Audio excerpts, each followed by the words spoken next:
My mother and I had our best talks in her Cadillac. She was a woman who bought a new Cadillac like every other year, the big, long Cadillacs.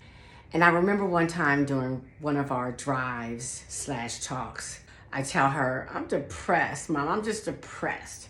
Not really having a full understanding of what depression was, but I knew I was feeling not great. And my mom said to me, girl, depression ain't nothing but too much time thinking about yourself. Never will I forget that. And I think now when we talk about mental health and how we as Black people have been taught to deal with our mental health, I reflect back on that. And my mom was doing for me as she probably learned from her mother. My mother was a woman that after my father died in a car accident, I actually never saw her cry. She did not show weakness or pain, and she didn't expect me to either. And so something like depression or sadness was something that she felt we didn't have time to do, and that I was actually being indulgent and spoiled if I were to think that I was sad. If I ever expressed disappointment in anything, she would tell me I wasn't grateful.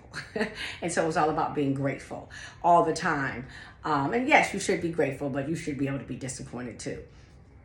And so I think it's important that we start to have these conversations about how our culture has oftentimes made it difficult to really express all the emotions that we feel and really allow ourselves to deal with deep and heavy emotions, and instead just to bury them because we don't feel that we have license to feel them.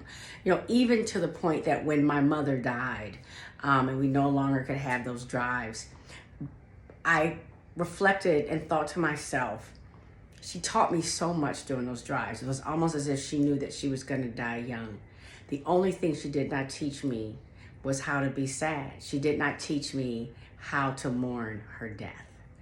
And so let's teach each other how to be sad. Let's allow each other how to be sad.